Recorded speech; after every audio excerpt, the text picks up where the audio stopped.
नमस्कार दोस्तों। आज मैं आपके लिए मुंशी प्रेमचंद जी के द्वारा लिखित कहानी कायर का भाग 3 लिख के आई हूँ। क्यों नहीं उस लड़के से शादी कर देते, उसमें क्या बुराई है। वह 2 साल में सिविल सर्विस पास करके आ जाएगा। केशव के पास क्या रखा है, बहुत होगा किसी दफ्तर में क्लर्क हो जाएगा। और यदि प्रेमा ने प्राण हत्या कर ली तो कर ले। तुम तो उससे अधिक शय देती हो। जब उसे हमारी परवाह नहीं तो हम उसके लिए अपने नाम को क्यों कलंकित करें।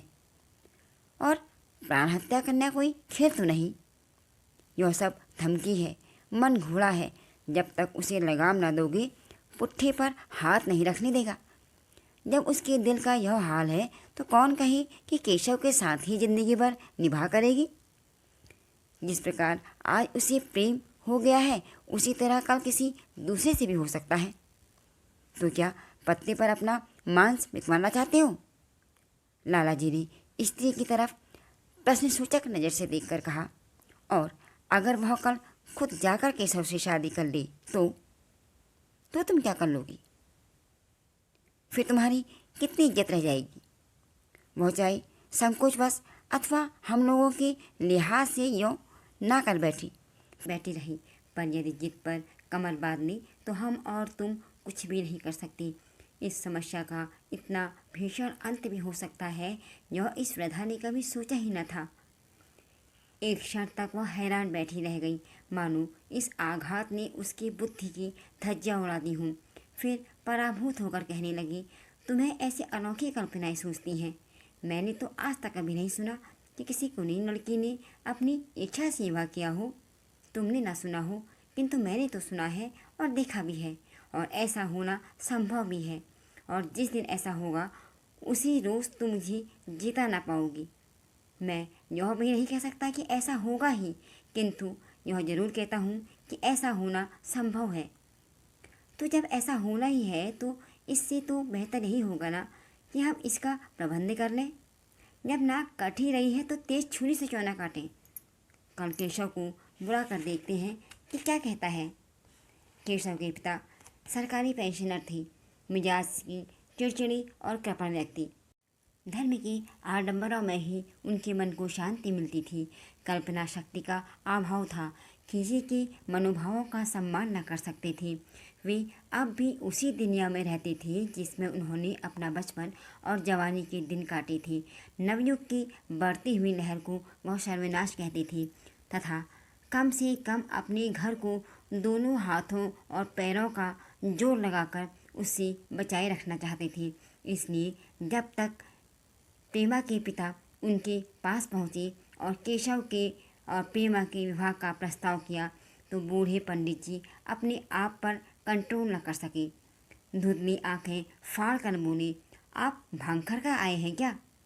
इस तरह का संबंध और चाहे जो कुछ भी हो विवाह नहीं हो सकता। ज्ञात है आपको भी नए जमाने की हवा लग गई है। बूढ़े बाबूजी ने नम्रतापूर्वक कहा, मैं स्वयं ऐसा संबंध नहीं पसंद करता। इस विषय में मेरे भी वही विचार हैं जो आपके हैं, पर बात ऐसी आ पड़ी है कि मुझे मजबूर होकर आपकी सेवा में आना पड़ा। आजकल के लड़के और लड़कियां कितनी स्वेच्छाधारी हो गए हैं, यह तो आप जानते ही हैं। हम वृद्ध लोगों के लिए अब अपने सिद्धांतों की रक्षा कर पाना कठिन हो गया है, और मुझे डर है कि कहीं ये दोनों निराश होकर अपनी जान पर न खिल जाएं। बूढ़े पंडित जी ने धरती पर पैर पटक कर गरज कर बोले, आप क्या कहते हैं। आपको लज्जा नहीं आती। हम ब्राह्मण हैं और ब्राह्मणों में भी कुलीन ब्राह्मण कितने ही पतित क्यों न हो जाए, इतने मर्यादित शून्य नहीं हुए हैं कि बनिए और वकल्लों की कन्या से विवाह करते फिरें। जिस रोज कुलीन ब्राह्मणों में लड़कियों का अकाल हो जाएगा उसी दिन यह समस्या उपस्थित हो सकती है। मैं कहता हूँ, आपको मुझसे यह बात कहने की हिम्मत कैसी हुई। बूढ़े बाबूजी जितना भी दबते रहे उतना ही पंडित जी बिगड़ते रहे, यहाँ तक कि लाला जी अपना अपमान अधिक सहन ना कर सके और अपनी तकदीर को कोसते हुए चले गए। उसी समय केशव कॉलेज से आया। पंडित जी ने तुरंत उसे बुलाकर कठोर स्वर में कहा, मैंने सुना है तुमने किसी बनिए की लड़की से अपनी शादी करनी है। क्या यह खबर पक्की है? केशव ने अनजान बनकर पूछा। आपसे किसने कहा? किसी ने कहा हो। मैं पूछता हूँ, पर यह बात सही है या गलत? अगर ठीक है तो तुमने अपनी मर्यादा को कुर्बान कर दिया है, तो तुम्हारे लिए अब इस घर में कोई स्थान नहीं। तुम्हें मेरी कमाई का एक ठेला भी नहीं मिलेगा। मेरे पास जो भी है वो मेरी अपनी कमाई का है। मुझे अख्तियार है कि मैं उसे जिसे चाहूँ दे दूँ। तुम यह अनीति करके मेरे मकान में कदम नहीं रख सकते। केशव पिता की आदत से परिचित था। प्रेमा से उसे प्रेम था, पर यह गुप्त रूप से प्रेमा से विवाह कर लेना चाहता था। बाप सदा तो बैठा ना रहेगा। माता के स्नेह पर उसे विश्वास था। वह उस प्रेम की तरंग की आड़ में सारे दुखों को झेलने के लिए तैयार मालूम होता था। लेकिन जैसे कोई कायर सिपाही बंदूक के सम्मुख जाकर हिम्मत खो बैठता है और कदम पीछे हटा लेता है, वही दशा केशव की हुई। वह साधारण युवकों की भांति सिद्धांतों के लिए बड़े बड़े तर्क कर सकता था। जमानत में उनमें अपनी भक्ति की दुहाई कर सकता था, लेकिन इसके लिए यातना झेलने को तैयार न था। अगर वह अपनी हट पर अड़ा रहा और पिताजी ने भी टेक रखी तो उसका ठिकाना कहाँ होगा? उसका जीवन तो समाप्त हो जाएगा। उसने दबी हुई जबान से कहा, जिसने आपसे यह कहा है वह बिल्कुल झूठ है। पंडित जी ने तीव्र नेत्रों में देखकर कहा, तो यह खबर बिल्कुल गलत है? जी हाँ, बिल्कुल गलत। तो तुम आज ही इसी समय उस बनी को खत लिख दूँ, और याद रखो कि अगर आज इस प्रकार की चर्चा फिर कभी उठी तो मैं तुम्हारा सबसे बड़ा शत्रु हो जाऊंगा। केशव और कुछ नहीं कह सका और वहाँ से चला गया। तो ऐसा मालूम होता था कि पैरों में दम ही न रहा। दूसरे दिन प्रेमा ने केशव के नाम में खत लिखा। प्रिय केशव, तुम्हारे पूज्य पिताजी ने लाला जी के साथ जो अनिष्ट और अपमानजनक व्यवहार किया, उसका हाल सुनकर मेरे दिल में बड़ी शंका उत्पन्न हो रही है। शायद उन्होंने तुम्हें भी डांट फटकार लगाई होगी। ऐसी दशा में तुम्हारा क्या निश्चय है? मैं सुनने को विकल हो रही हूँ। तुम्हारे साथ हर तरह का कष्ट झेलने को मैं तैयार हूँ, और मुझे तुम्हारे पिताजी की जायदाद का मोह भी नहीं। मैं तो केवल तुम्हारा प्रेम चाहती हूँ और कुछ भी नहीं, और उसी में मैं खुश हूँ। आज शाम यहीं आकर भोजन करो। दादा और माँ तुमसे मिलने की बहुत इच्छुक हैं। मैं वह सपने देखने लगी हूँ जो हम दोनों को एक सूत्र में बांध देंगी, जो टूटना ही नहीं जानता, जो बड़ी से बड़ी आपत्ति में भी अटूट रहता है। शाम हो गई और पत्र का कोई जवाब नहीं आया। उसकी माता बार बार पूछती थी, केशव आई नहीं?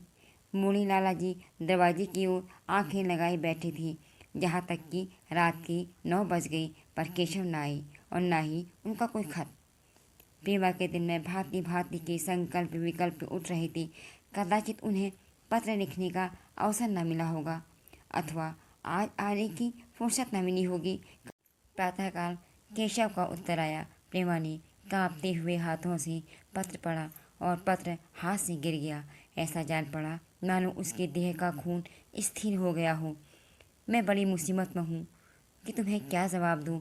मैंने इधर इस समस्या पर खूब ठंडे दिल से विचार किया तथा इस नतीजे पर पहुँचा हूँ कि वर्तमान दशाओं में मेरे लिए पिता की अनुमति की उपेक्षा करना दुस्साह है। मुझे कायर न समझना, मैं स्वार्थी भी नहीं हूँ, लेकिन मेरे सामने जो बाधाएं हैं उन पर विजय पाने की ताकत मुझ में नहीं। पुरानी बातों को भूल जाओ प्रेमा। उस समय मैं इन बाधाओं की कल्पना नहीं कर सकता था। प्रेमा ने एक लंबी गहरी जलती हुई सांस ली और खत को फाड़कर फेंक दिया। उसके नेत्रों से अश्रुधारा बहने लगी।